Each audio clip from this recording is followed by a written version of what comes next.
Hello water signs, welcome to Like a Tarot. Alamin natin ang message ng person magamit ang personalized cards. Ikaw na lang bahala magpalit kung ikaw yung tinutukoy o yung person mo. May posibilidad na ipakita kung ano yung nararamdaman mo or nasa isip kasi connected ka sa kanya. Angels and guides, please guide us. Ano ang reading para sa mga water signs?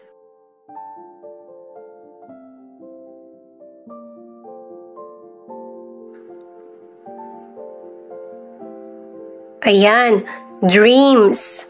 Maybe may mga pangarap kayo or may napapaniginipan.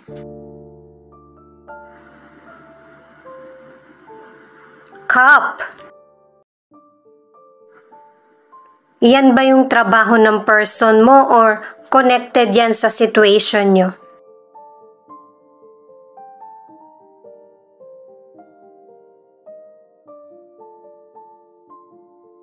Sorry sa mga pagkukulang ko. At least dito hindi kanya sinisisi. Naiisip niya na meron din siya pagkukulang. Alam mo ba kung ano ang nagustuhan ko sa iyo? Lahat. Mukhang marami nang napagdaanan yung person mo na ikukumpara ka na niya na mas angat ka. Toxic relationship. Mukhang ang ilan sa inyo, yan yung naging problem.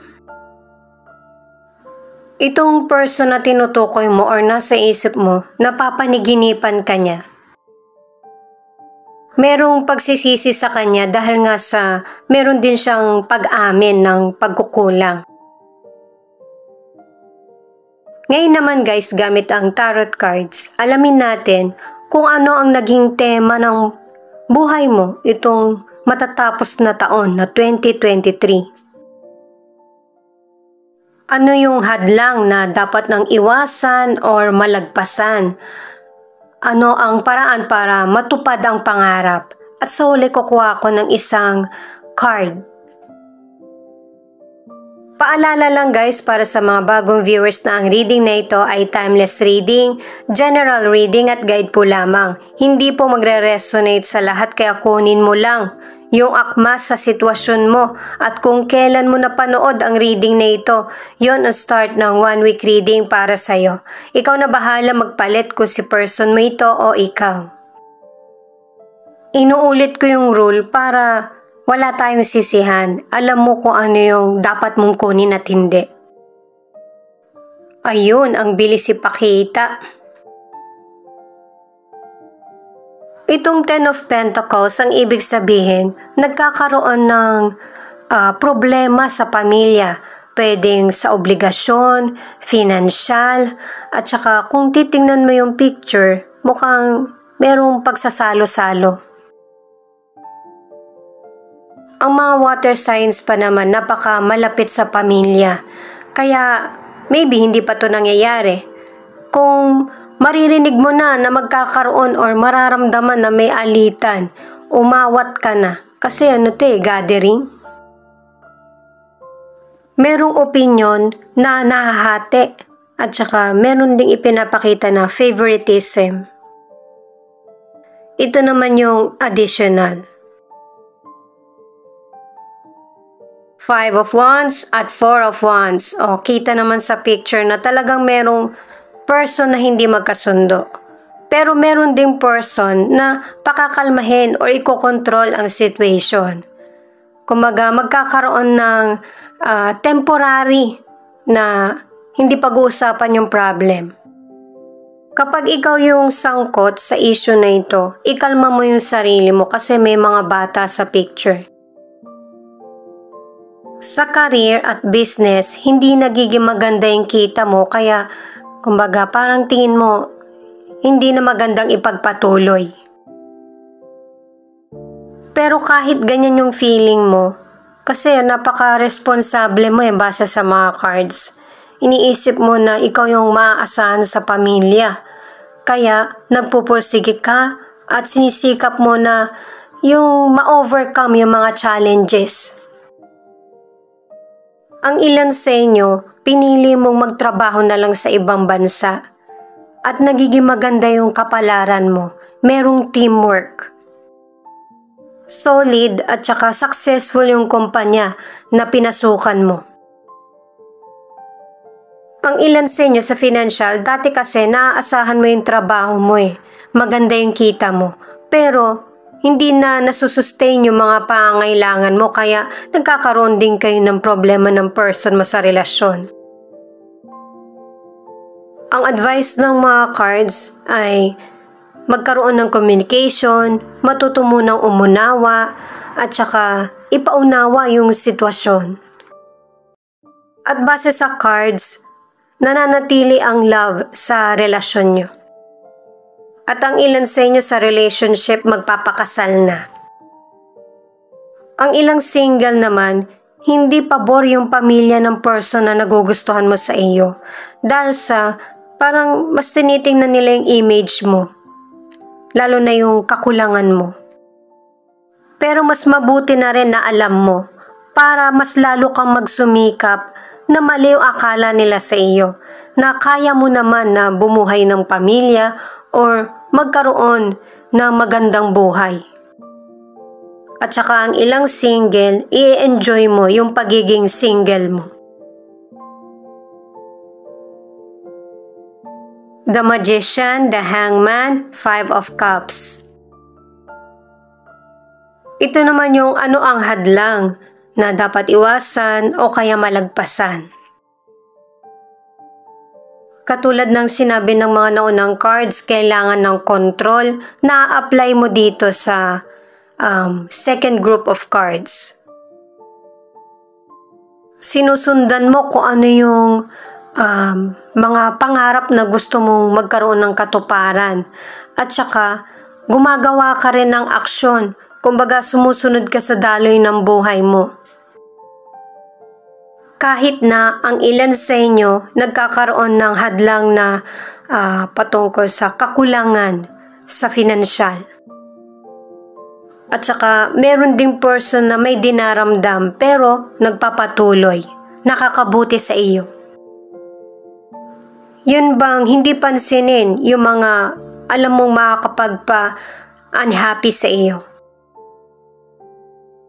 Sa financial, meron kang kakayahan para yung imposible maging posible. At saka darating yung good fortune sa iyo, yung swerte, na mas maaga. Kailangan maging patient at saka yung mga problems mo sa financial, base sa mga cards ay temporary lang. Magagawan mo ito ng paraan.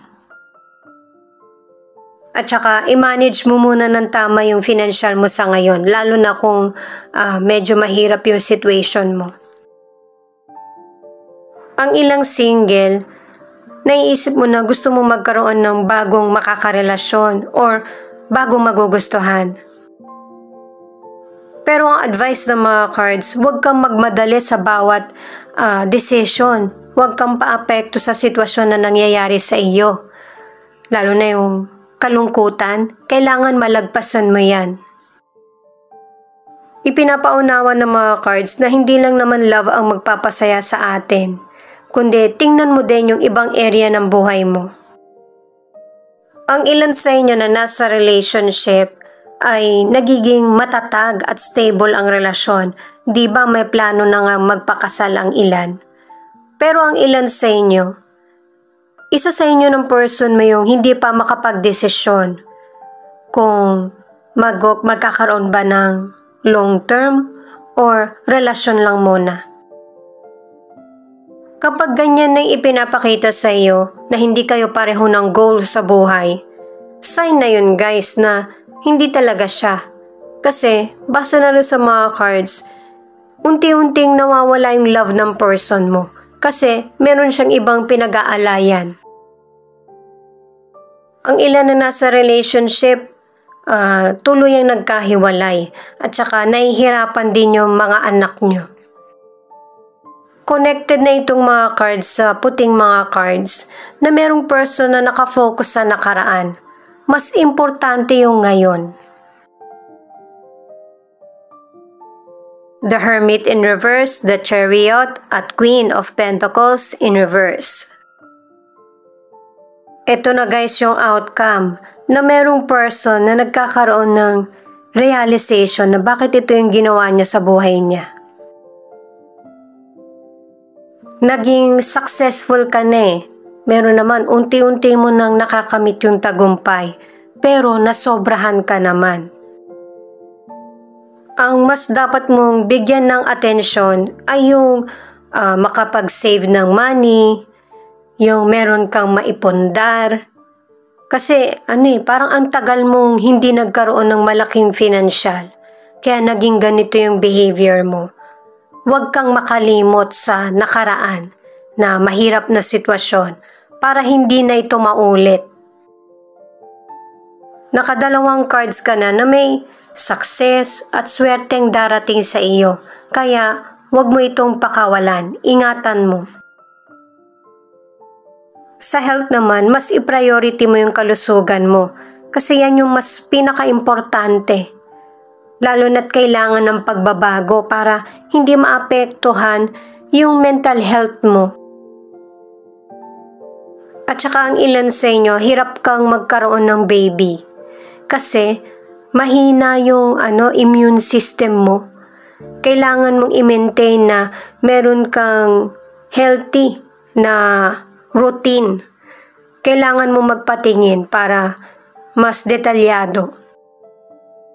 Sa mga single at saka nasa relationship, nakatatlong cards ka na malungkot ka kasi hindi mo mabigyan ng atensyon yung love life mo dahil sa busy schedule. Pero ang advice ng mga cards, single ka man or nasa relationship, unahin mo munang alagaan yung sarili mo. Nakadalawang cards ka na rin na hindi mo kasi mabalanse yung mga priorities mo. Kaya nahihirapan ka rin na alagaan yung sarili mo. Kaya ang advice para sa mga single, kailangan maipakita mo sa potential person na deserve ka niya, na mabibigyan mo siya ng panahon. Kasi kung hindi, huwag lang muna makipagrelasyon. Single ka man or nasa relationship, mahirap man itong sasabihin ng cards pero kailangan mong maging matatag, mapangunawa at saka huwag maging mapilit. Kailangan ng kontrol. Bago itong mystical card ko eh. Meron kasi itong QR code na kailangan i-download.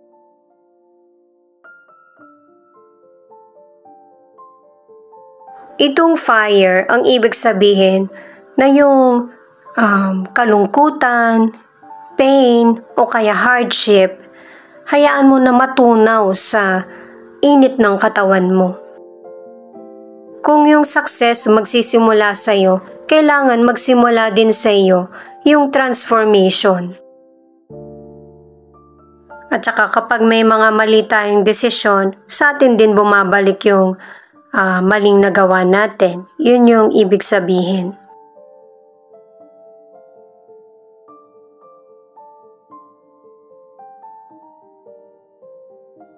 Itong the beloved naman ang alamin natin. Itong card na ito ay binibigyan ka ng advice na mas mag-focus ka muna sa personal growth mo. Pang-apat na card mo na ito.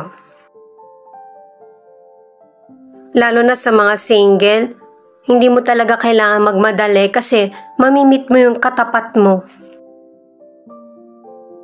Lalo na sa mga nasa relationship, pinapakita kasi ng mga cards mo nagko-connect siya na makikita mo yung good side at saka bad side ng person mo. Marirealize mo din yung good at bad side mo.